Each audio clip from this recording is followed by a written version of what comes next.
धर्माची तू मूर्ती, पाप पुण्य तुझे हाती, मज सोडवी दातारा, कर्मापासून दुस्तरा, करिसी अंगीकार, तरी काय माझा भार, मज सोडवी दातारा, कर्मापासून दुस्तरा, जीवीच्या जीवना,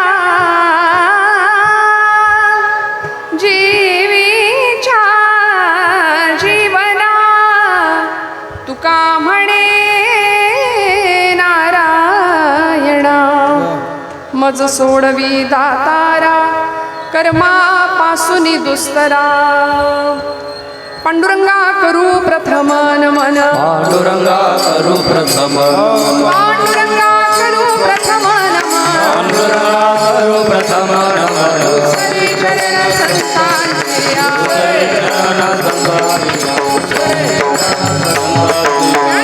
पादाने कथेचा विस्तार, पादाने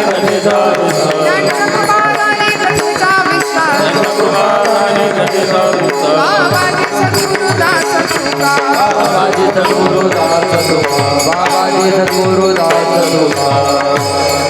ओम नमो ज्ञानेश्वरा, करुणाकरा दयाळा, तुमचा अनुग्रह लाधलो पावन झालो चराचरी, मस्तक हे पायावरी या वारकरी संतांच्या, ब्रह्मानंदं परमसुखदं केवलं ज्ञानमूर्तिं, द्वन्द्वातीतं गगनसदृशं तत्त्वमस्यादिलक्ष्यम्, एकं नित्यं विमलमचलं सर्वधी साक्षिभूतं, भावातीतं त्रिगुणरहितं, सद्गुरुं तं नमामि.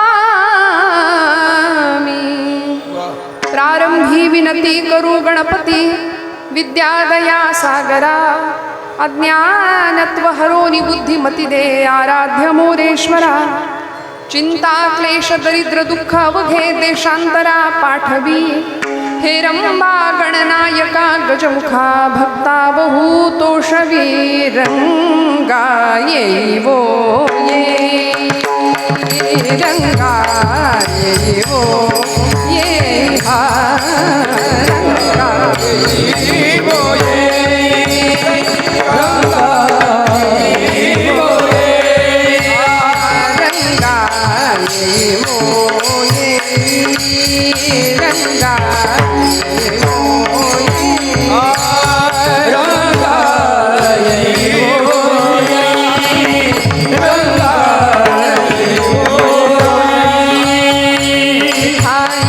विठाई माझे कृष्णाई कान्हाई, विठाई माझे कृष्णाई कान्हाई, विठाई माझे कृष्णाई कान्हाई, विठाई माझे कृष्णाई कान्हाई,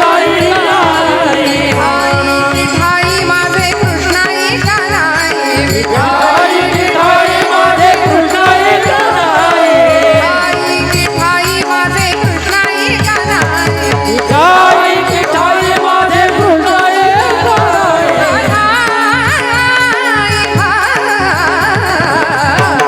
रंगा येवो ये,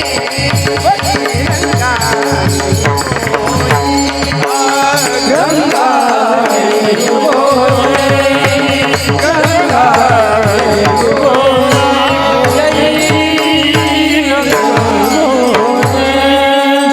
कर जोडूनी पायी ठेवी तसे माथा, तुका विनवी पंढरीनाथा, रंगी ओढवावी रंग कथा, पुरवी मनोरथा माय बापा, या देवी सर्वभूतेषु शक्तिरूपेण संस्थिता, नमस्तस्यै नमस्तस्यै नमस्तस्यै नमो नमः. तुम्ही श्रोते जगदीश मूर्ती, तेथे माझी व्युत्पत्ती किती, बुद्धिहीन अल्पमती सलगी करीतसे विठाला. विठ्ठलेच मी कीर्तन संपवणार आहे. फार तर पुढं मागं थोडंफार होतं, मागे नाही पुढंच जातं, माझ्या बाबतीत असं होतं. पण आपण सगळे जरी मागे आवाज असले तरी आपण इथे बसलेल्या मंडळींनी सर्वांगाचे कान करून कीर्तन श्रवण करा. भगवंताच्या दारात आपण बसलोय आणि कीर्तनामध्ये बाकी काही नसलं तरी चालेल, पण भगवंत कीर्तनात असतो. विठ्ठल विठ्ठल विठ्ठल.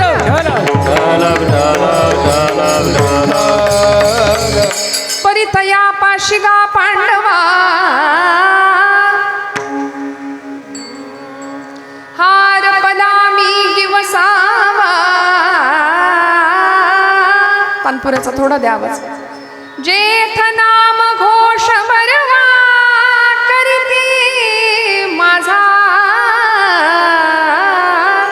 जेथ नाम घोष बरवा करीती माझा. भगवंत जिथं त्याच्या गुणांचं कीर्तीचं लीलेचं गायन होतं तिथं भगवंत असतो. म्हणून या श्रद्धेने आपण कीर्तनाला बसत जा की कीर्तनामध्ये देव असतो. आणि माझ्या माता भगिनी जेवढ्या इथे आहेत संख्येने, बंधुवर्ग पुरुषवर्ग, सगळ्यांना मी हात जोडून एक नम्रतेची विनंती करते की आपल्या लेकरांना कीर्तनाला बसवत जा. आपल्या लेकरांना घेऊन काळाची गरज आहे ती फार मोठी.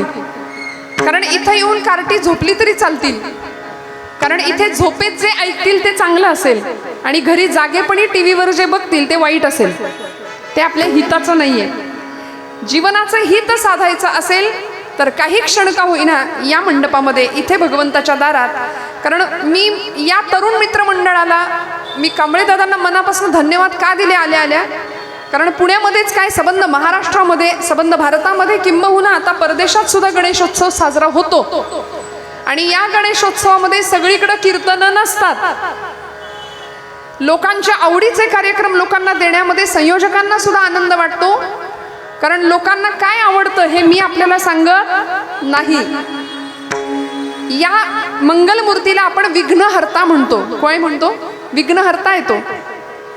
माऊलींनी त्याचं वर्णन ज्ञानेश्वरीच्या पहिल्या अध्यायात पहिल्या ओवीत केलं, नमस्कार केला. ओम नमो जियाद्या वेद प्रतिपाद्या जय जय स्वसंवेद्या आत्मरूपा देवा तूची गणेशु सकलार्थ मती प्रकाशु.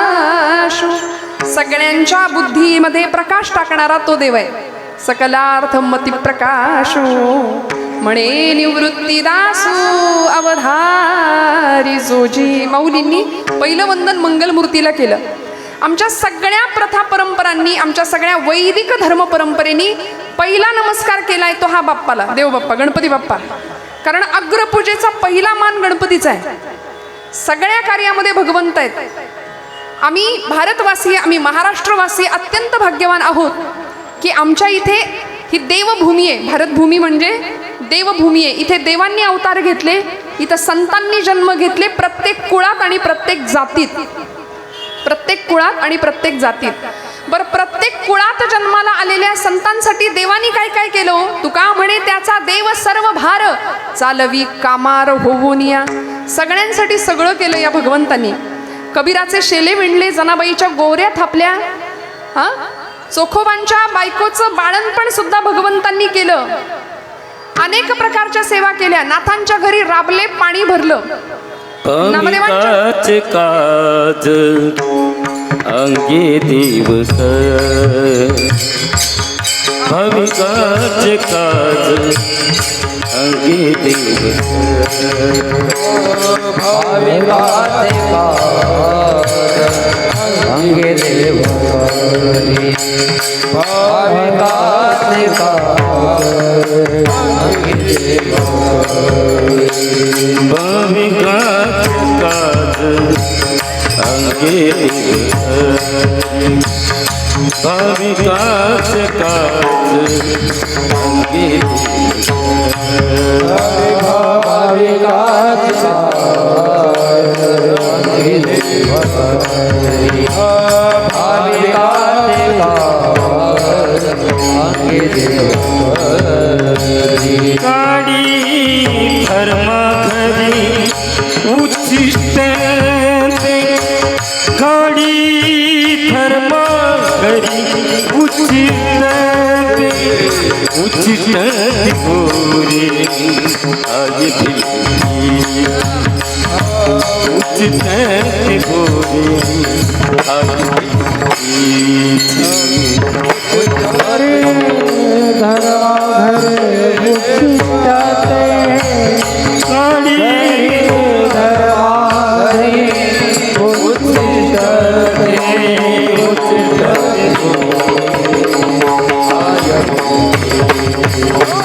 उच्चिष्टते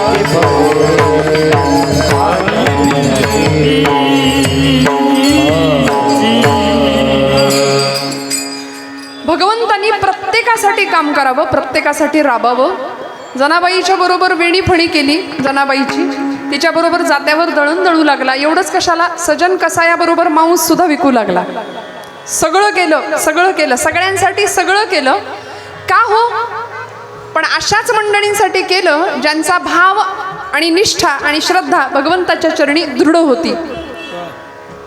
मी म्हटलं आपण भाग्यवान आहोत की भारतासारख्या भूमीमध्ये, या देवभूमीमध्ये इथं आपल्याला जन्म घ्यायला मिळालं. कारण एक काळ असा होता की इथल्या घराघरातनं सुवर्णाचा धूर निघायचा. कवींनी वर्णन केलंय, सोन्याचा कोठे धूर तर भारत खंडामध्ये, अमृताची वृष्टी कोठे तर आर्यावर्तामध्ये, रत्नांच्या खाणी कोठे तर हिंदुस्थानामध्ये, हे यश परक्यांनी गावे, हे यश परक्यांनी गावे, तारूवर भटकत यावे, अगदीच मोहून जावे, पहाया ती श्रीमंती एक काळ ऐसा होता. प्रचंड श्रीमंती या भारतामध्ये, पण परके सत्ताधारी आले, या देशातलं सगळं लुटून नेण्याचा प्रयत्न केला आणि आमचा भारतीयांचा राष्ट्राभिमान सुद्धा स्वतःच्या टाचेखाली तुडवून टाकण्याचा प्रयत्न केला. पण ही जी भूमी आहे ना, ती आर्य सनातन वैदिक धर्म परंपरेतली भूमी आहे. आणि ही भूमी ज्याला आम्ही हिंदुस्थान असं म्हणतो, या हिंदू भूमीमध्ये आपण आहोत, याचं भान प्रत्येकाने ठेवावं. या देवभूमीमध्ये आपण आहोत, म्हणून या मातीचं, या भूमीचं आम्ही काहीतरी देणं लागतो. प्रत्येक भगवंतांनी या भूमीमध्ये अवतार घेतला. आपल्याकडे दशावतारांच्या कथा प्रसिद्ध आहेत, 24 अवतारांच्या कथा भागवतामध्ये प्रसिद्ध आहेत. आणि त्यामध्ये प्रत्येक देव कशासाठी आला हो? धर्मरक्षा वया अवतार, धर्मरक्षा वया अवतार, आपुल्या पाळीचे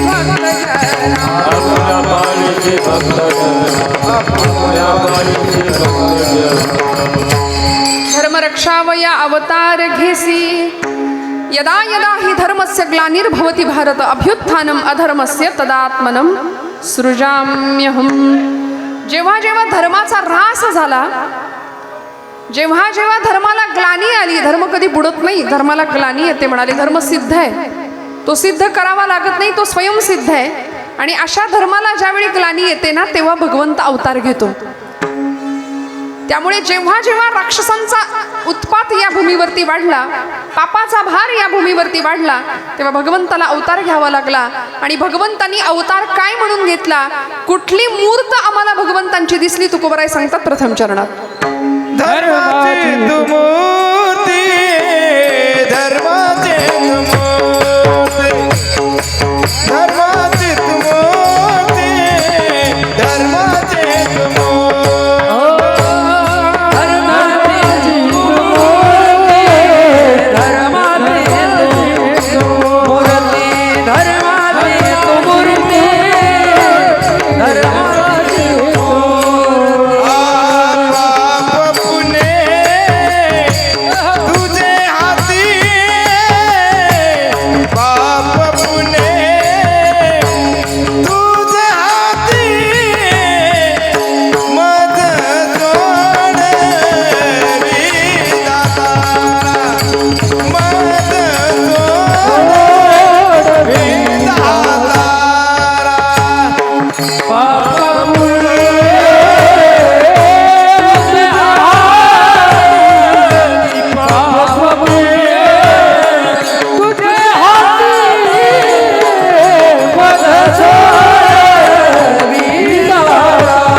धर्माची तू मूर्ती, पाप पुण्य तुझे हाती.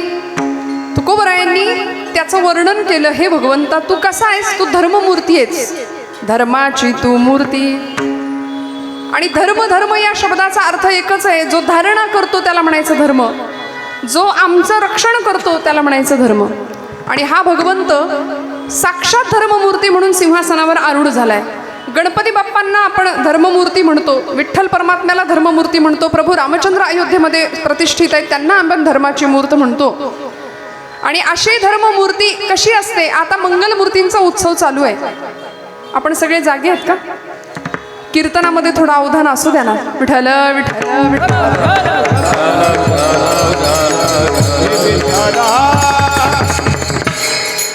तुमच्यावर जबरदस्ती नाही ना कोणी केली कीर्तनात बसायचंच म्हणून? नाही ना? मोकळ्या मनाने ऐका ना. गणपती बाप्पाला आपण समोर प्रतिष्ठित केलंय. खरं तर प्रतिष्ठापना आणि विसर्जन या दोन गोष्टी आहेत बरं का. हां, आपल्याकडे गणपती बसवतात आणि गणपती बुडवतात अशी आपली पद्धत आहे. पण प्रतिष्ठापना आणि विसर्जन या दोन क्रिया घडाव्यात. ज्या दिवशी गणपती बाप्पा बसवतो आपण, ज्या दिवशी प्रतिष्ठापना करतो, त्यावेळी अस्मिन पूगी फले महागणपतीम सांगम स्वपरिवारम सायुधम सशक्तिकम आवाहयामी असं म्हणून त्याचं आवाहन आपण करतो की हे देवा तू आमच्याकडे ये. 10 दिवसांकरता देव येणार आहे. हां, जागेपणी ऐका. 10 दिवसांकरता देव येणार आहे. तो येताना त्याच्या सगळ्या शक्तींसह त्याला निमंत्रित आपण करतो, त्याच्या सगळ्या शस्त्रांसह तो येतो. म्हणून तर महालक्ष्मी पूजन होतं की त्यानंतर त्याची शक्ती सुद्धा येते. आणि महालक्ष्मीची पूजा आपण काल परवा केली, गौरी आपल्या विसर्जन काल झाल्या. असा 10 दिवसांचा हा सोहळा हे महाराष्ट्राचं सांस्कृतिक वैभव आहे. विठ्ठल विठ्ठल.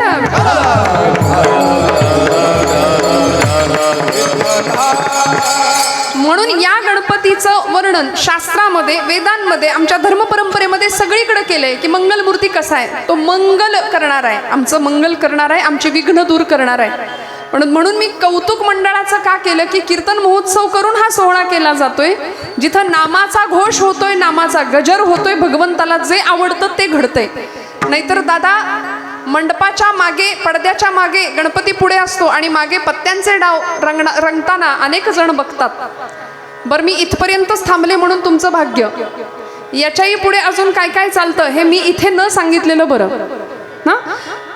देवभक्तीच्या नावाखाली, धर्मभक्तीच्या नावाखाली भक्तीचं विडंबन जर समाजामध्ये चालत असेल तर आम्हाला थोडं जागरूक होऊन या गोष्टींकडे पाहावं लागेल की भक्तीमध्ये आपल्याला काय आवडतं यापेक्षा त्याला काय आवडतं हे आपल्याला त्याला देता आलं पाहिजे.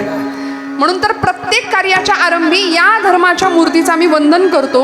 विद्यारंभे विवाहे च प्रवेशे निर्गमे तथा संग्रामे संकटे चैव विघ्नस्तस्य न जायते. म्हणाले विद्येच्या आरंभाला. पूर्वीचा काळ असा होता की लहान मुलानं हातात पाटी घेतली की पहिल्यांदा त्याला शिकवलं जायचं ओम गंग गणपतये नमः. बरोबर आहे ना? ओंकाराचं शिक्षण दिलं जायचं. आणि ओंकारमध्ये काय आहे? ओंकार प्रधान रूप गणेशाचे. ओंकार प्रधान रूप गणेशाचे.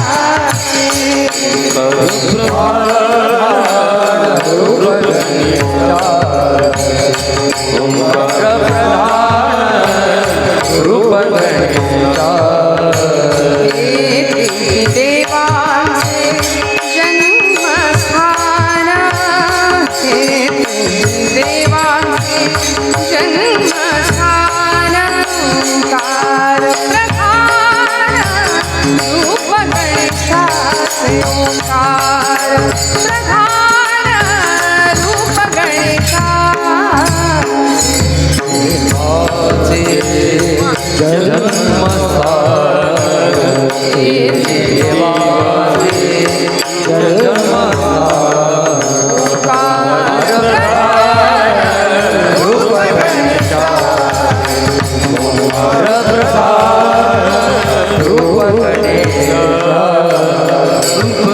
काय वर्णन केलं?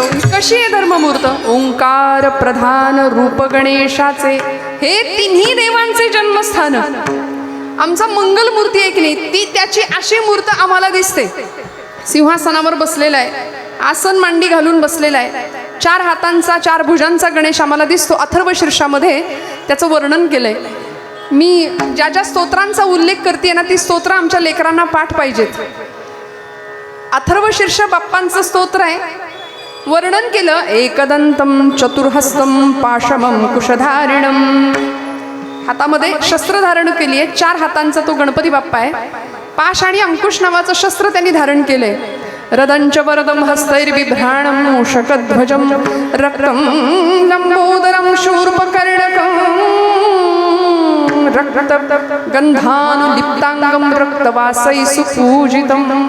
लाल रंग त्याला खूप आवडतो म्हणून जास्वंदीचं फूल आपण गणपती बाप्पाला वाहावं, त्याच्या आवडीचं फूल आहे. आता चांदीची जास्वंदी जाते त्याच्यासमोर, त्याला नाही दिलं चांदीचं तरी चालतं, पण खरं जास्वंदीचं फूल त्याला खूप आवडतं. मग या गणपतीचं वर्णन आम्ही प्रत्येक कार्याच्या आरंभाला करतो. विद्यारंभे, पूर्वीचा काळ. मी पूर्वी का म्हणते, कारण आता गम भन कोणी शिकतच नाही. आता नाही शिकत ना. गणपती गेलं, ग गणपतीचा नाही. आता काय असतं, हा गवताचा असतो. आणि आयुष्याचं गवत झालं, मग काय करायचं त्याचं. गणपती गेला ना निघून. पूर्वीचा काळ असा होता की मोठी माणसं लहान मुलांना पाठीवर शिकवायची. आता प्रत्येक कार्ट्याच्या हातात मोबाईल आहे, ते डबड आहे. बरं, लहान मुलांनाच दोष कशाला द्या, मोठी माणसं सुद्धा तेच करतायत. महिला वर्ग आहे की नाही, सगळे आपण त्याला ॲडिक्ट आहोत. पण पूर्वीचा काळ होता, लहान लेकरं छान पाठीवरती ओम गंग गणपतये नमः, ओंकार, आकार उकार आणि मकार अशा 3 मात्रा आहेत. निर्गुणाचंच ते स्थान आहे. या जगाच्या सृष्टीच्या उत्पत्तीच्या वेळी, अगदी निर्माण ज्यावेळी ही सृष्टी झाली ना, त्यावेळी सगळ्यात महत्त्वाचं काय होतं तर म्हणाले निर्गुण स्वरूपातला ओंकार. हे भारतीय तत्वज्ञान किंवा हिंदू धर्म आम्हाला सांगतो त्यावेळी आम्हाला पटत नाही. आम्हाला पाश्चात्यांनी सांगावं त्यावेळी आम्हाला पटतं. कारण पाश्चिमात्यांकडे बिग बँग नावाची एक थिअरी आहे. त्या थिअरीमध्ये असं म्हणतात की या सृष्टीच्या मुळाच्या स्थानी सृष्टीचं निर्माण होत असताना असा कुठंतरी मोठा आवाज झाला, म्हणाले खूप मोठा नाद झाला. आणि तो नाद असा होता, ओ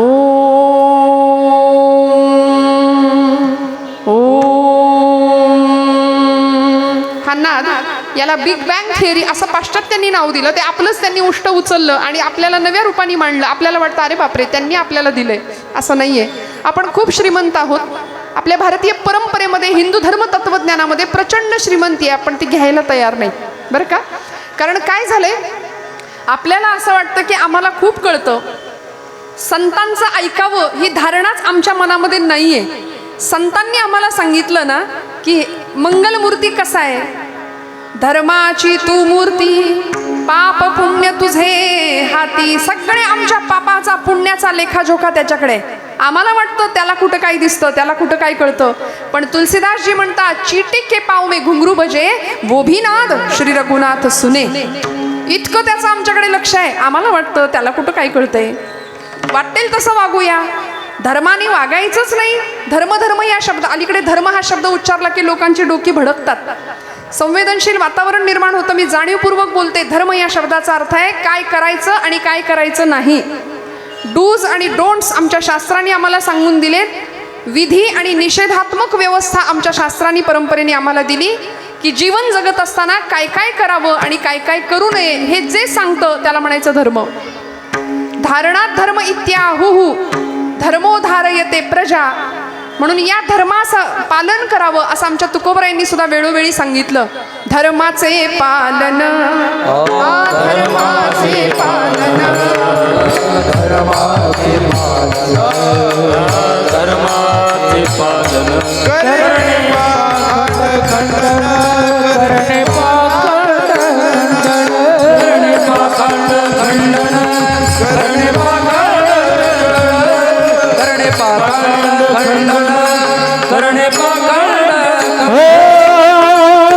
धर्माचे पालन, करणे पाखंड खंडन, करणे पाखंड खंडन, करणे पाखंड खंडन,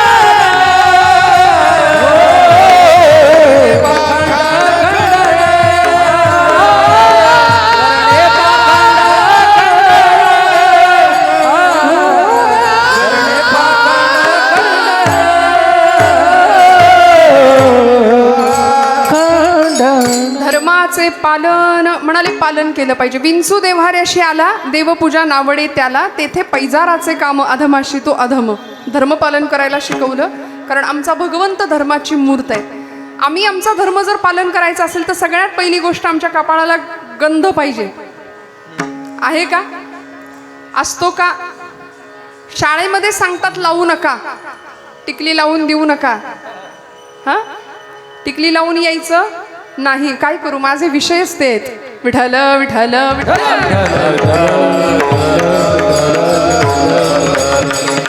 म्हणून आम्ही पतित होण्याची कारण मी तुम्हाला सांगणार आहे. आमच्या कपाळाला गंध नाही. गणपती बाप्पा आलाय, परवा एका मुलाला सांगितलं, अरे देवाजवळ चाललाय, छान धोतरनेस, मस्त कपाळाला टोपी, डोक्याला टोपी घालून मस्त देवापुढे उभा राहा. ते म्हणतंय बरमुड्यावर करतो आरती, काय बिघडतंय? बिघडत देवाचं काही नाही, बिघडणारे तुझं. उपासनेतलं सिरियसनेस, गांभीर्य जर आमच्याकडे नसेल ना तर देवभक्तीला काही अर्थ नाही राहत. आमचा आचार विचार उच्चार सगळं जर संपन्न तिकडे जायचं असेल, आम्ही खऱ्या अर्थी या देशाचे सुजाण नागरिक म्हणून व्हायचं असेल ना, तर आमच्या देवदेवतांची अत्यंत गांभीर्याने आम्ही सेवा उपासना केली पाहिजे. आणि संतांनी आम्हाला हेच सांगितलं श्रोते हो. या धर्मपालनासाठी या हिंदवी स्वराज्य संस्थापक छत्रपती शिवप्रभूंनी सबंध जीवन खर्ची घातलं आणि या जगदंबेची करुणा भाकली होती.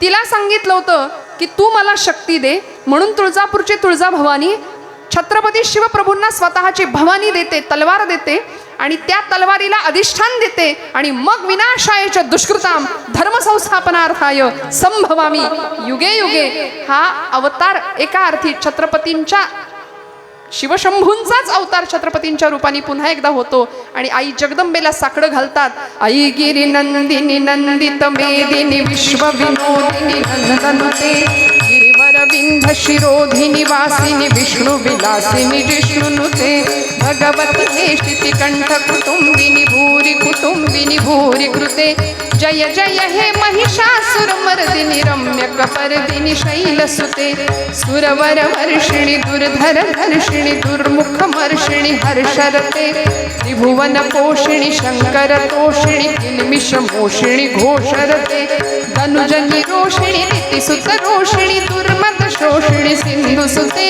जय जय हे महिषासुर मर्दिनी रम्य कपर्दिनी शैलसुते जय जय हे महिषासुर मर्दिनी रम्य कपर्दिनी शैलसुते. जगदंबा माता की 35% बरं का, काठावर पास. काही जेवण नाही झालं का? खणखणीत आवाज येऊ द्या. बोला जय श्रीराम, जय श्रीराम. आवाज आला पाहिजे, आवाज घुमलाच पाहिजे. छत्रपतींनी धर्माचं अधिष्ठान समोर ठेवलं, जगदंबेकडे करुणा भाकली. त्याचा परिणाम असा झाला, आई जगदंबेची पूर्ण कृपा झाली, स्वराज्य आकाराला आलं. मंगलमूर्तीचं अधिष्ठान समोर ठेवलं, धर्मभावना हृदयातली जागृत ठेवली. म्हणून तर पुण्यामध्ये, आपण पुण्याची माणसं आहे, आपल्याला काय कमी आहे? पुणे तिथे काय उणे. म्हणून तर आमच्या ज्ञानोबा माऊली सुद्धा म्हणलेत, पुण्याची गणना कोण करी. तुम्ही जागे आहेत ना? पुण्याची नाही, हरिमुखे म्हणा, हरिमुखे म्हणा, पुण्याची गणना कोण करी. अहो नुसतं मुखाने हरी म्हणा, तुमच्या पुण्याची गणना करता येणार नाही असं ज्ञानोबा म्हणले. पुण्याची बिण्याची काही नाही. पण पुणे तिथे काय उणे? पुणे विद्येचं माहेर घर आहे, आपण सगळे पुणेकर आहात. पण तरी सुद्धा कीर्तनातली गर्दी, दादा हे दुसरं वर्ष आहे ना, पुढच्या वर्षी तुम्हाला अजून काहीतरी मोठी जागा बघावी लागेल, अशा पद्धतीने वाढेल. तुम्ही म्हणजे याची खात्री बाळगा. कारण हे धर्माचं काम आहे, कारण हे बाप्पाचं काम आहे, हे देवाचं काम आहे. आणि जिथं देवकार्य आपण करतो ना, तिथं देव सहाय्यभूत होतो आणि तोच सगळं करतो. आपण काहीच नाही करत, आपण काही नाही करत. विठ्ठल विठ्ठल.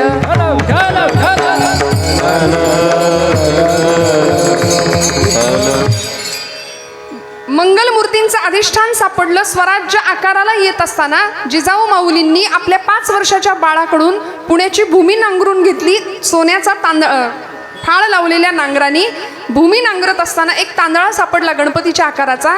कसबा गणपती म्हणून पुण्यातला पहिला मानाचा गणपती म्हणून त्याची प्रतिष्ठापना झाली.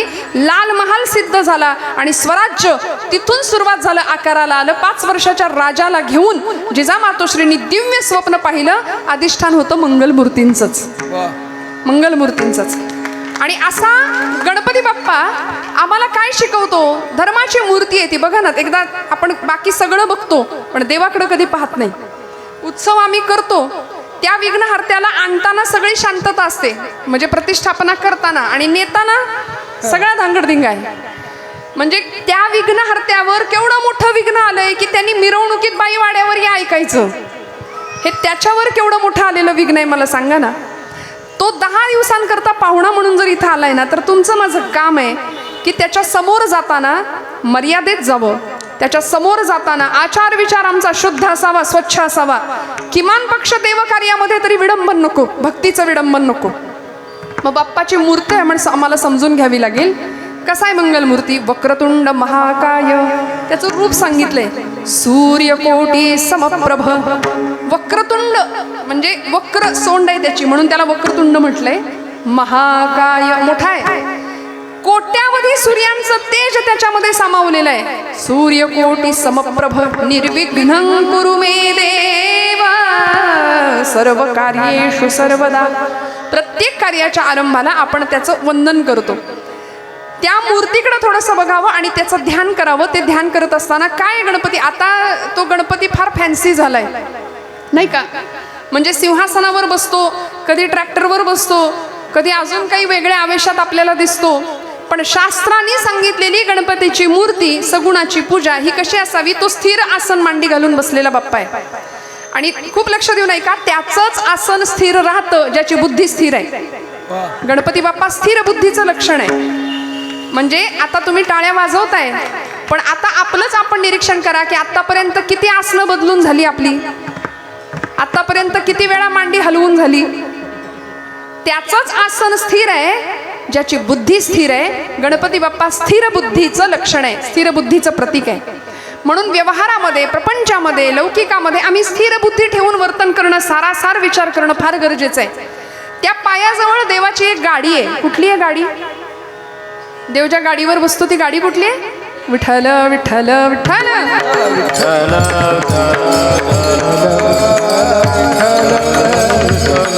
देवाची ही गाडी अशी आहे की सगळ्या घरात जाऊन फिरून येते, आहे की नाही?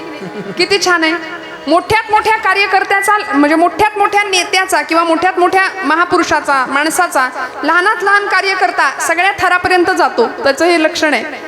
उंदीर मामा सगळ्या घरात येऊन फिरून जातात. तसं हिचं वाहन चालेल का घरात आलं तर? देवीचं वाहन चालेल का घरात आलं तर? विष्णूचं वाहन कोण आहे?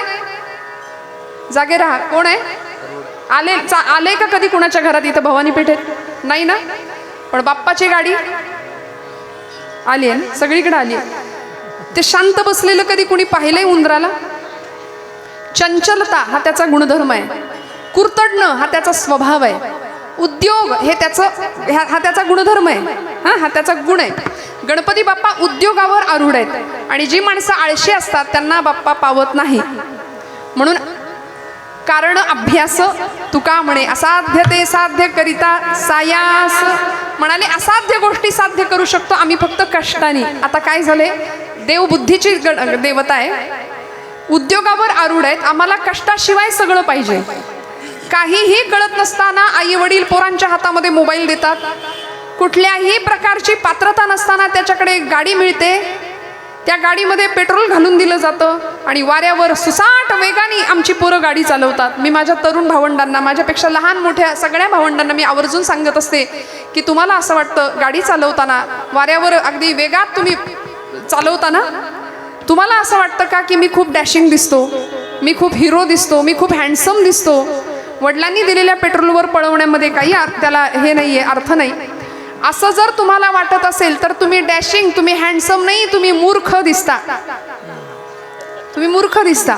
कारण सांगते, 9 महिने 9 दिवस आईने पोटात तुम्हाला वाढवायचं, प्रचंड प्राणांतिक यातना सहन करून तुम्हाला जन्माला द्यायचं, 25 वर्षापर्यंत तुमचा उत्तम सांभाळ करायचा आणि एका सेकंदात होत्याचं नव्हतं होऊन तुम्ही आई वडिलांच्या समोर येताना त्यावेळी काय यातना होत असतील. मला असं वाटतं जर तुम्हाला तुमची हिरोगिरी किंवा डॅशिंगपणा दाखवायचंच आहे ना, तर ऑलिम्पिकमध्ये जा. तिथं नीरज चोप्रा सारखी भालाफेक करून दाखवा, मनू भाकर सारखं कुस्तीपटू होऊन दाखवा. आमची जागतिक दर्जाची कुस्तीपटू मनू भाकर भारताचं प्रतिनिधित्व करते आणि मल्ल युद्धामध्ये मुलगी असून सुद्धा प्रचंड मोठ्या प्रमाणामध्ये यश मिळवते. आणि पुढे ऐका, ते तिचं यश सगळं भगवद्गीतेला अर्पण करते. विठ्ठल विठ्ठल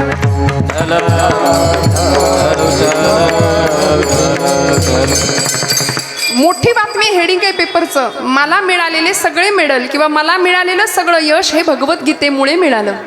आपण सगळी मंडळी किती भगवद्गीतेचं पठण करतो? आपला धर्मग्रंथ आहे तो. प्रत्येकाच्या घरामध्ये भगवद्गीता असावी, प्रत्येकाच्या हातामध्ये भगवद्गीता आणि भगवद्गीतेचा श्लोक असावा. मला क्षमा करा, मी हात जोडून आपल्याला प्रार्थना करते. भगवंतांनी अर्जुनाला नाही, अर्जुनाच्या निमित्ताने तुम्हाला मला सगळ्या भरकटलेल्या समाजाला उत्तम ज्ञानाचं संजीवन दिलंय भगवद्गीतेच्या माध्यमातून. एक तरी श्लोक, ज्ञानोबांची एक तरी ओवी. आपण महाराष्ट्रात राहतो ना, कुणाला म्हणायचं मराठी? आपले पुण्याचे आचार्य अत्रे नावाचे साहित्यिक इथं होऊन गेले, प्रल्हाद केशव अत्रे. अत्र्यांनी फार सुंदर मराठी माणसाची व्याख्या सांगितली. मराठी कुणाला म्हणायचं? कुणाला म्हणायचं मराठी? सांगू का? जागे आहेत ना सगळे? मराठी कुणाला म्हणायचं? म्हणाले, ज्याची ज्ञानोबांची एक तरी ओवी पाठ आहे त्याला म्हणायचं मराठी.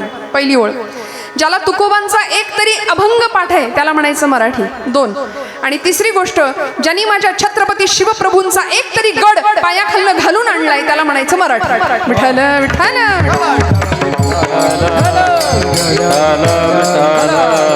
आहेत का हो आमच्याकडे हे गुण आहे का? आम्ही राजे, तुम्ही पुन्हा जन्माला या, किंवा छत्रपतींसारखी केशभूषा, छत्रपतींसारखी वेशभूषा आम्ही करायला पुढे मागे धावत असतो.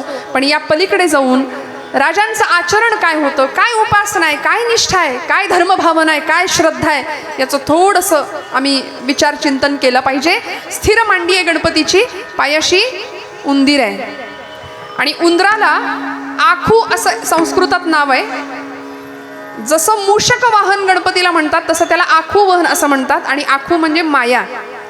गणपती बाप्पा आम्हाला सांगतायत, संसारामध्ये मायेला डोक्यावर नाही घ्यायचं, माया पायाशीच राहिली पाहिजे, नाहीतर ती तुम्हाला बुडवेल या भवचक्रात. मोठं पोट आहे बाप्पाचं. कशामुळे झालं हो?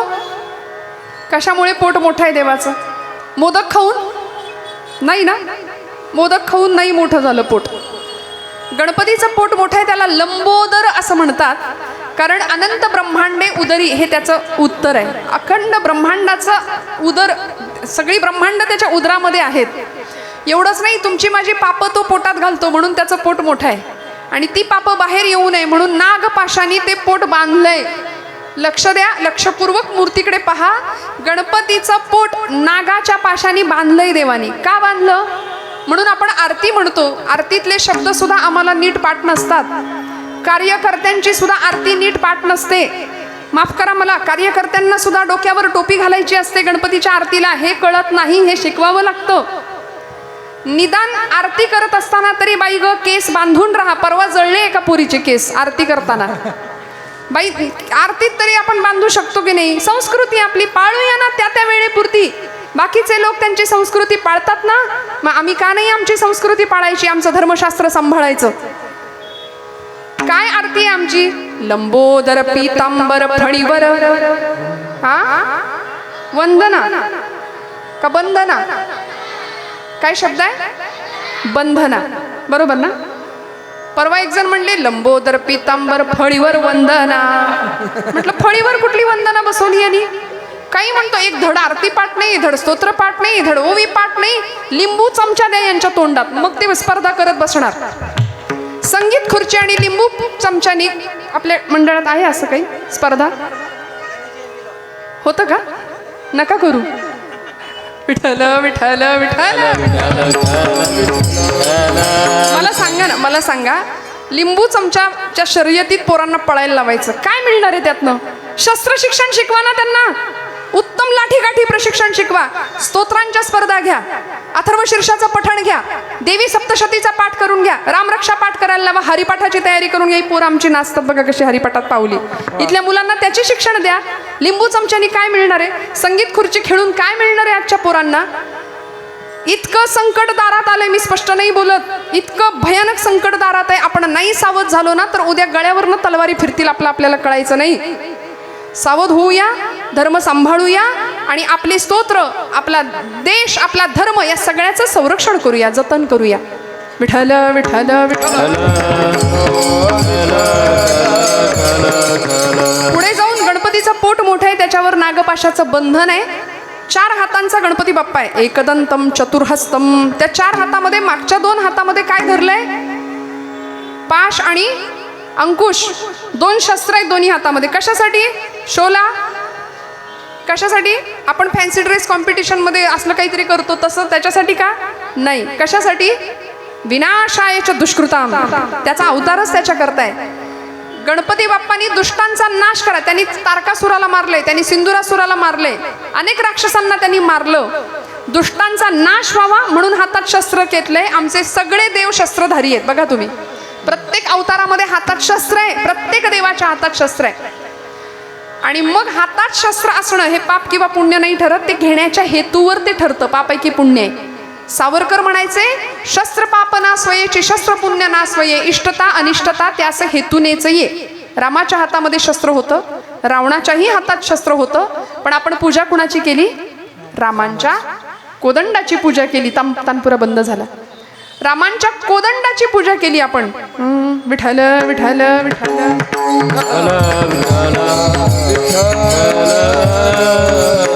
त्यामुळे अशी शस्त्रपूजा आपण दसऱ्याला करतो की नाही? शस्त्रांची पूजा आपण करता की नाही? ते तेवढ्यापुरतं नसतं. इथल्या भूमीने पराक्रम पाहिलाय, इथल्या भूमीने अनेक वीरांनी, अनेक महापुरुषांनी इथं रक्त सांडलंय आणि त्या प्राणांची आहुती दिली. त्याचा गौरव किंवा त्याचं स्मरण म्हणून आपण दसऱ्याला शस्त्रांची पूजा करतो.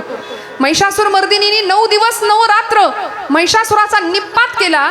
तिला कुठेही वेळ नव्हता रंगाच्या साड्या नेसायला, तिला कुठेही वेळ नव्हता नटायला थटायला आणि गरबा खेळायला. आम्ही नवरात्र असंच साजरं करतो. आता तो मेसेज काही दिवसात फिरेल बघा, अमुक दिवशी अमुक रंग, 9 दिवसाचे 9 रंग. आणि मग आम्ही आमच्या घरी जे काही डोकं खाऊ सगळ्यांचं की मला ह्या रंगाची साडी पाहिजे म्हणजे पाहिजे त्या दिवशी नेसायला. मला माफ करा, कुठल्याही शास्त्रात कुठल्याही धर्मपुराणात असं लिहिलेलं नाहीये की देवीनी या दिवशी अमुक रंगाची साडी नेसली होती. मला लिहिलं असेल तर मला आणून दाखवा, माझ्याही अभ्यासात भर पडेल. कुठेच लिहिलेलं नाही, असं कुठेही लिहिलेलं नाही. नको तो अट्टहास खरंच करू नका, खरंच करू नका. त्याऐवजी देवी सप्तशती, देवी भागवत, आमच्या मुलींना स्वसंरक्षणाचे धडे देऊया. आत्मिक बळ कसं वाढेल, शारीरिक बळ कसं वाढेल, मानसिक बळ कसं वाढेल याचं शिक्षण देऊया. अनेक गोष्टी आहेत करण्यासारख्या, आणि ते न करता आम्ही नको त्या गोष्टीच्या आहारी जातो ना, परिणामी आमचं नुकसान करून घेतो आणि या कर्मबंधनात सापडतो. तुकोबराय म्हणतात, मला या कर्मबंधनातनं सोडव. माझा सोडवी दातारा, माझा सोडवी दातारा,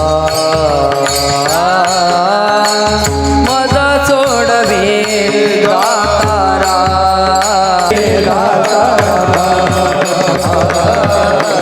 माझा सोडवी माझा सोडवी दातारा, माझा सोडवी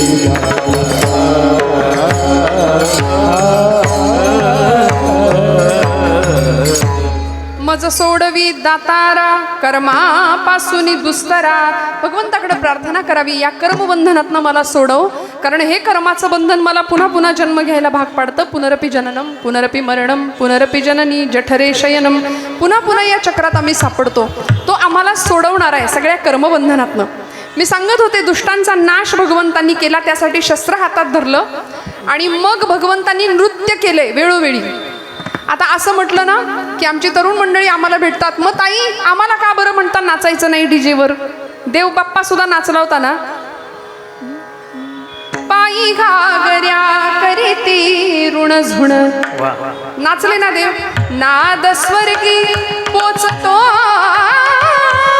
गणराज रंगी, नाचतो नाचतो. ते असं काही म्हटलं की आमची तरुण मंडळी आम्हाला म्हणतात, ताई देव सुद्धा नाचला होता म्हणजे. मग आम्ही नाचलो दारू पिऊन तर बिघडलं कुठे? अहो, देवानी नृत्य केलं. कधी? जेव्हा राक्षसाला मारलं तेव्हा त्यांनी नृत्य केलं, आणि ते नृत्य आपल्यासारखं नव्हतं, ते शास्त्रीय डान्स होता, तो क्लासिकल नृत्य होतं ते. मग देव असे नाचले आणि आम्ही पराक्रम केला आणि मग देवाने नृत्य केले. आम्ही पराक्रमाशिवाय केलेल्या नृत्याला मिरवणुकीमध्ये काय म्हणतात ते मी इथं सांगत नाही. विठ्ठल विठ्ठल.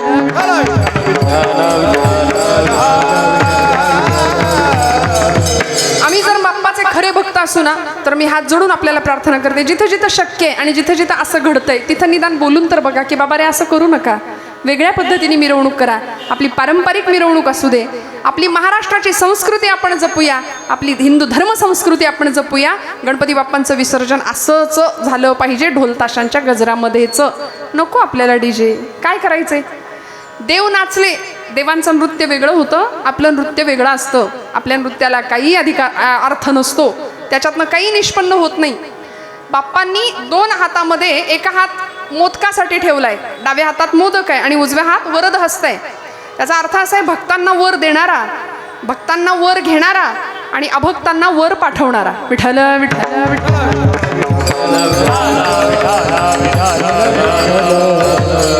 एकंदर शरीरामध्ये भगवंतांचं मस्तक आहे. आपल्या सगळ्यांना माहिती आहे, पुराणातली कथा आहे. पार्वती माता स्नानाला जाते, कुणी येऊ नये म्हणून नंदीला उभं करते. मी कथा नाही सांगणार आहे, सगळ्यांना माहिती आहे. खरं तर असा कथा सांगताना आमची कॉन्व्हेंटची मुलं विचारतात, म्हणजे पार्वती आईनी असं आपल्या मनापासून गणपती तयार केला अशा आपल्याला कथा सांगितली जाते, मग तिने एवढ्या दिवस आंघोळ नसेल का केली? हा प्रश्न असतो पोरांचा. अरे बाबा, पुराण कथांचा अर्थ असा नसतो घ्यायचा शब्दशः. पार्वतीनं आपल्या बुद्धीवरचा मल दूर केला, अहंकार दूर केला आणि मग नित्यानंद स्वरूप गणेशाचं दर्शन झालंय.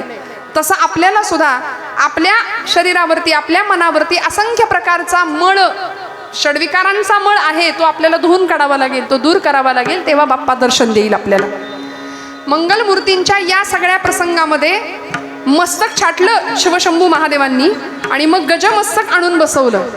मग त्या गजाची, गजमस्तक बुद्धीची देवता आहे मंगलमूर्ती. वक्रतुंड म्हणजे सोंड वाकडी आहे म्हणून वक्रतुंड म्हणतात त्यांना.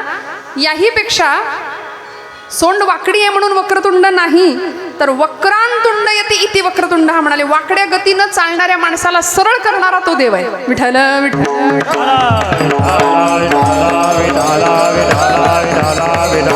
म्हणून वक्रतुंड.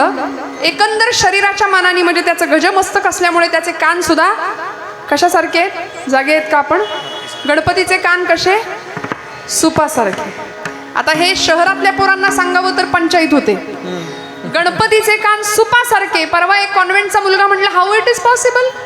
म्हणले गणपतीचे कान सुपासारखे कसे? Because soup is liquid. Corn soup, tomato soup, vegetable soup, त्याला पाखडायचं सूप माहितीच नाही. बरं, इथे आहे का घरात आपल्या पाखडायचं सूप?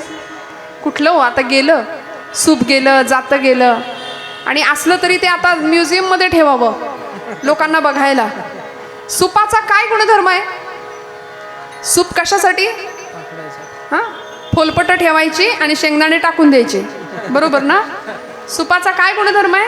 असार असेल ते टाकून देतो आणि सार असेल ते जनी निंद्यते सर्व सोडून द्यावे, जनी वंद्यते सर्व भावे करावे. जे चांगलं आहे ते स्वीकारायचं ना. मग गणपती बाप्पा त्यांच्या कानातनं आम्हाला कानांमधून एवढंच शिकवतात की जीवनामध्ये जे चांगलं आहे त्याचा स्वीकार करूया, जे वाईट आहे ते टाकून देऊया. नको त्या गोष्टींनी कशाला आमची वाणी खराब करायची. 4 माणसं एकत्र आली की कुणाची निंदा करण्यामध्ये आमचा दिवसभराचा वेळ खर्च करतो ना आपण. दिवसभर या वाणीने नको ते पाप आम्ही करत राहतो, नको ते अनेक लोकांची निंदा करतो. पण भगवंताचं नाम असं आहे की हरिनाम प्रक्षाळी जिव्हेते. आमचं जीभ, आमची वाणी धुवून टाकण्याचं काम भगवंताचं नाम करतं. त्यामुळे अशा वेळी देवाचं नाम घ्यावं. मोठे कान सुपासारखे. गुरुचरित्रामध्ये सांगितलंय, हालविसी कर्ण युगुले तेथोनी जो का वारा उसळे, तयाचे निवाते विघ्न पडे, विघ्नांतक म्हणती तुझं. महाराज म्हणाले, नुसत्या कानाच्या वाऱ्याने संकट दूर पळून जातात. असा विघ्नांतक असलेला गणपती बाप्पा थोडंसंच राहिलंय. एकंदर शरीराच्या मानाने त्याचे डोळे अत्यंत सूक्ष्म आहेत, डोळे बारीक आहेत. फेस रिडिंग ज्याला म्हणतात, चेहरा पाहून जातक वर्तवणं, नाही का? ज्यांचे डोळे बारके असतात ना ते फार सूक्ष्म दृष्टीने बघतात जगाकडे, दूरदृष्टी असते. बाप्पा बुद्धिमान आहे, त्याची सूक्ष्म दृष्टी आहे. आम्ही त्याच्याकडून हा बोध घ्यायचा की आपण सुद्धा जगाकडे अत्यंत डोळसपणे आणि सूक्ष्म दृष्टीने बघावं, म्हणजे फसायला होत नाही. कोहम कथमिदम जातम, मी कोण आहे या प्रश्नाचं उत्तर आम्हाला मिळेल ज्यावेळी आम्ही गणेशाचं अशा प्रकारे ध्यान करू. म्हणून तुकोबराय सांगतात, तू धर्माची मूर्ती आहेस, पापपुण्य तुझ्या हातामध्ये आहे. आणि हे भगवंता, मला माझ्या कर्मबंधनातनं सोडव, कारण तू सगळ्यांचा अंगीकार केला. 3ऱ्या चरणामध्ये करसे अंगीकार, करसे अंगीकार, करसे अंगीकार, करसे अंगीकार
धर्माची तू मूर्ती पाप पुण्य तुझे हाती मज सोडवी दातारा कर्मापासून दुस्तरा करीसी अंगीकार तरी काय माझा भार मज सोडवी दातारा कर्मापासून दुस्तरा करीसी अंगीकार. महाराज म्हणाले देवा सगळ्यांचा अंगीकार केलास, अंगीकार म्हणजे स्वीकारलंस, सगळ्यांना स्वीकारलं, सगळ्यांची पापं पोटात घातली, मीच काय रे गुन्हा केला, तरी काय माझा भार, माझा सुद्धा स्वीकार कर, माझाही अंगीकार कर, कारण तुझ्या कृपेने मला इथं जन्म मिळाला, कृतज्ञ होतात तुकोबराय, आणि माझा सुद्धा अंगीकार कर म्हणून त्याला मागणी किंवा प्रार्थना करतात. हे देवा, कारण तू अजामिळ्यासारख्या पाप्याला त्याचा उद्धार केलास, दैत्यांचा सुद्धा तू उद्धार केलास.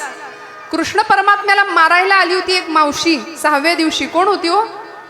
पुतना मावशी आली होती ना मारायला, तिचा सुद्धा म्हणाले उद्धार केला, तिला मुक्ती दिली, राक्षसांना सुद्धा मुक्ती दिली, कंसाला उद्धार केला, रावणाचा उद्धार झाला.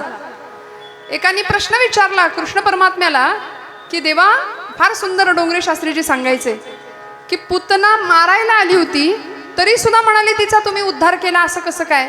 भगवंत म्हणतात ती आली होती पण तिची येण्याची स्टाईल मला खूप आवडली म्हणाले, कारण ती राक्षस म्हणून नव्हती आली, ती आई म्हणून आली होती. त्यामुळे आईचं वात्सल्य, तिचं विष जरी स्तनाग्रांना लावून आली असली तरी सुद्धा विष प्राशन करता करता तिचा प्राण भगवंतांनी शोषला आणि तिला मुक्तिपदाला प्राप्त केली, तिचा उद्धार केला. त्यामुळे सुष्टांना सुद्धा आणि दैत्यांना सुद्धा तू त्यांचा अंगीकार केलास, त्यांचा उद्धार केलास. वाल्याचा वाल्मिकी झाला, एका व्याधाला सुद्धा तू त्याचाही अंगीकार केलास आणि या जगामधलं श्रेष्ठ असं रामायण नावाचं महाकाव्य तू त्यांच्याकडून करवून घेतलंस. अशा अनेकांचा तू अंगीकार केलास. देवा, माझाही तुला अंगीकार करावा लागेल. करीसी अंगीकार तरी काय माझा भार. मलाही भगवंता सांभाळून घे. कधीतरी त्याच्या समोर जावं, डोळे झाकून प्रार्थना करावी. आमचं काय होतं, जरा कुठे बिघडलं की आम्हाला देव आठवतो. आम्हाला एरवी देव आठवत, भरपूर पैसा असतो तेव्हा देव आठवत नाही. सगळं आलबेल असतं, प्रपंचामध्ये सुख असतं तेव्हा देव आठवत नाही. नातेवाईक सगळे चांगले असतात, गुण्यागोविंदानी असतात तेव्हा देव आठवत नाही. संसारात चटके बसले की देव आठवतो. आम्ही माणसं लबाड आहे. एवढंच कशाला, आमची पोरं सुद्धा शाळकरी एरवी देवाकडे जात नाही. गणित इंग्रजीच्या पेपरला मारुतीच्या देवळात जातात, बाहेरनच नमस्कार करतील. एवढे आम्ही लबाड आहे हो. आम्हाला संकटात किंवा अडचणीत देव आठवतो आणि मग त्याची कृपा व्हावीशी वाटते. अखंड त्याच्या स्मरणामध्ये राहावं. संतांनी आम्हाला सांगितलं, करीसी अंगीकार तरी काय माझा भार. देवा, माझा अंगीकार तू कर. आमची नीतिमत्ता स्वच्छ असावी, आमचं अंतःकरण शुद्ध असावं. माझ्यावर विश्वास ठेवा. देव काटा सुद्धा टोचू न देण्याची जबाबदारी घेतो. देव सांभाळतो आपल्याला, खूप सांभाळतो देव आपल्याला. फक्त त्याची उपासना करूया. बुद्धिदेवता असलेला गणपती बाप्पा आहे, त्याच्या उपासनेला लागूया. हातातनं सत्कर्म कसं घडेल याचा विचार करूया आणि या देवाचं, देशाचं, धर्माचं आम्ही काहीतरी देणं लागतो. म्हणून प्रत्येकाने धर्मासाठी जे जे करता येईल त्याच्यासाठी सजगतेने आणि जागरूकतेने प्रत्येक गोष्ट करूया. जे जे करता येईल ते आपापल्या पातळीवर करूया. एकदा मावळतीला जाणाऱ्या सूर्याला एकाने विचारलं की, म्हणाले तू मावळतीला जाशील तर मग आता जगाला प्रकाश देण्याचं काम कोण करेल, कोण करेल? तेव्हा एक चांदणी आली समोर. ती म्हणाली, बाप्पा सूर्यदेवा, तुझ्या इतका प्रकाश मला नाही देता येणार, पण मी माझ्यापुरतं चमचमण्याचं काम करेन. माझ्यापुरता प्रकाश मी देईन, मला जेवढा जमेल तेवढा. तसं प्रत्येकाने ठरवलं ना, मी माझ्यापुरतं करीन, माझ्यापासून सुरुवात करीन, तर काही अवघड नाही. प्रत्येकाने सुरुवात करावी आणि देवभक्ती, देशभक्ती, मातृभक्ती, पितृभक्ती, राष्ट्रभक्ती, धर्मभक्ती या सगळ्या भक्तीला आपण जागावं. जी छत्रपतींनी केली, सावरकरांनी केली, अनेक महात्म्यांनी केली.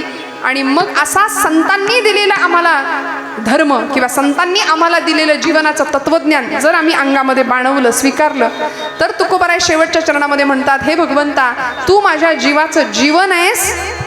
प्रार्थना करतात, जीवीच्या जीवना, जीवीच्या जीवना,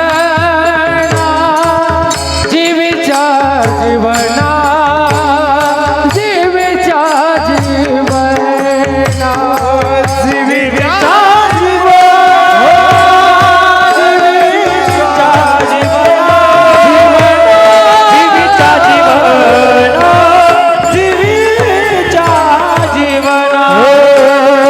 जीवीच्या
हे कर्मा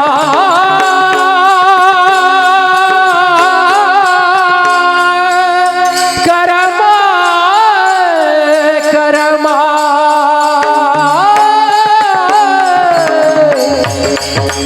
हे कर्मा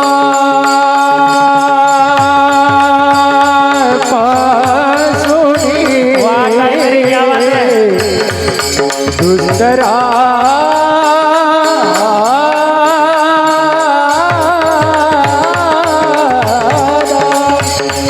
रे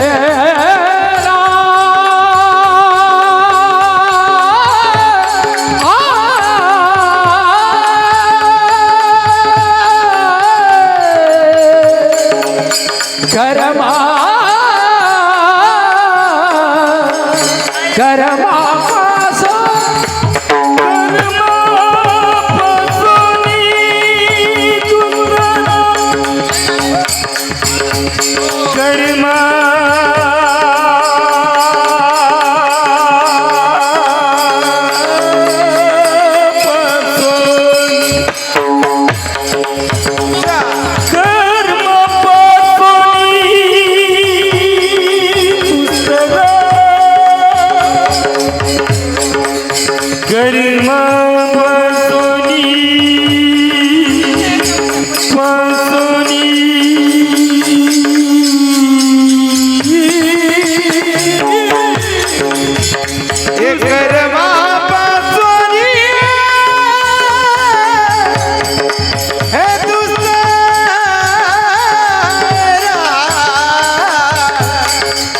कर्मापासून दुतारा दुतारा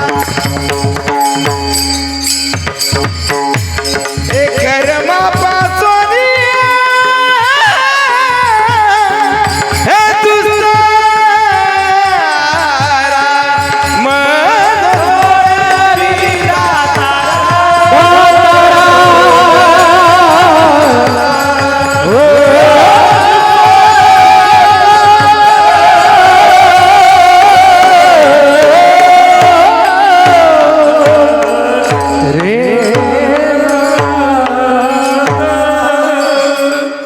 जीवीच्या जीवना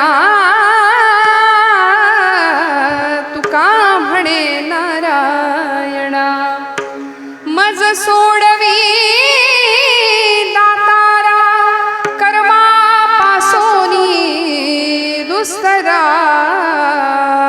धर्माची तू मूर्ती पाप पुण्य तुझे हाती मज सोडवी दातारा कर्मापासोनी दुस्तरा करीसी अंगीकार तरी काय माझा भार आणि जीवीच्या जीवना तुका म्हणे नारायणा भगवंता तू आमच्या जीवाचं जीवन आहेस. प्रपंच करत असताना अध्यात्माचा जर बेस जीवनाला असेल ना तर आमचं जीवन सुखकर जातं पुढे जातं. छान किती अडीअडचणी आल्या प्रपंच म्हटलं की आम्हाला तो रडवणारच आहे. सांगा संसारासाठी कितीही करा कोणी केलं म्हणत नाही देवासाठी थोडं करा देव लक्षात ठेवतो देव लक्षात ठेवतो. त्यामुळे प्रपंच आम्हाला रडवणार आहे. प्रपंचाकडून सुखाची अपेक्षा न करता जीवनाकडे सकारात्मकतेने बघूया. बऱ्याचदा आम्ही म्हणतो याच्यात काही नाही त्याच्यात काही नाही तक्रारी असतात जीवनाकडून. अशा मंडळींनी कधीतरी बाहेर पडावं. रोज वॉकिंग जॉगिंगला जातात बघा सकाळी काही माणसं आपल्याला दिसतात. एकतर आमची पिढी आता सकाळी लवकर उठत नाही. ब्रह्ममुहूर्त रामप्रहर माहितीच नाही. जुन्या मंडळींना माहिती. आम्ही सगळे सूर्यवंशी आणि त्यात कीर्तनकार आता निशाचर प्राण्यातच मोडतोय म्हणजे ही सगळी मंडळी आम्ही. त्यामुळे सकाळी लवकर उठावं. खूप माणसं तुम्हाला रस्त्याने चालताना दिसतील. त्यातल्या एखाद्याला विचारावं का पळताय तो म्हणेल पोट कमी करायला पळतोय. या जगातल्या निम्म्यापेक्षा जास्त लोकांना टेन्शन आहे पोट कमी कसं करायचं आणि निम्म्यापेक्षा जास्त लोकांना टेन्शन आहे तेच पोट भरायचं कसं. म्हणून दादांसाठी टाळ्या वाजवा. सकाळपासून अन्नदान चालू आहे. सगळी माणसं येऊन जेवून जात आहेत. ते म्हणले रात्री 2ला पण जेवायला माणसं येत आहेत. आपल्याकडे पद्धतच आहे भजनाला 8 आणि भोजनाला 60. विठ्ठल विठ्ठल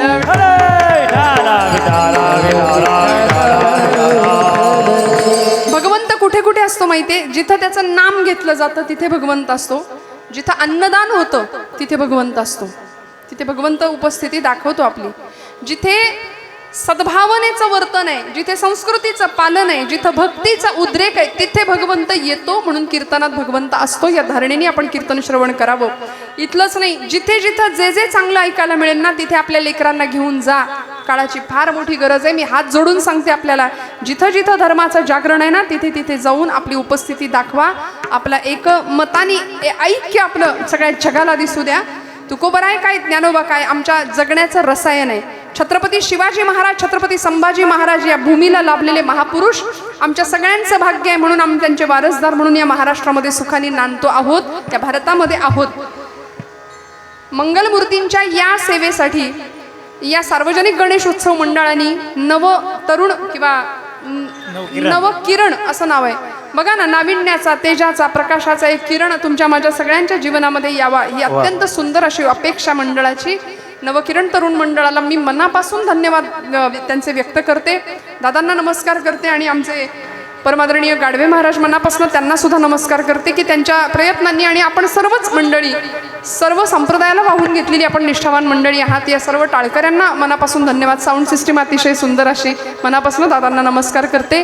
आपण सर्व सुजाण असलेले श्रोतृवर्ग, काय असतं कीर्तनकार कोण आहे, कसा आहे, कशी आहे, हे येण्याआधी यूट्यूबवर सगळं बघून ते परीक्षा झालेली असते.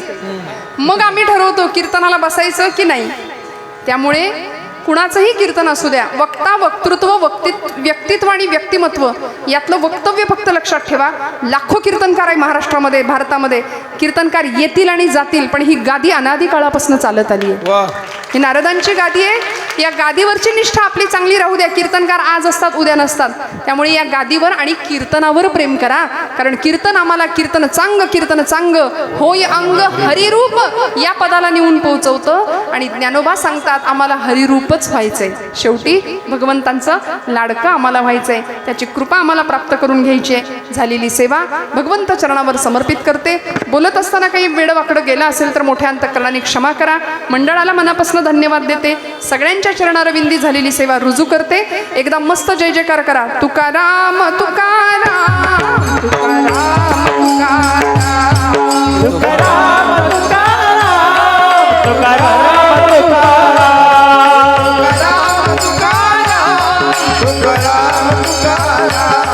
तुकाराम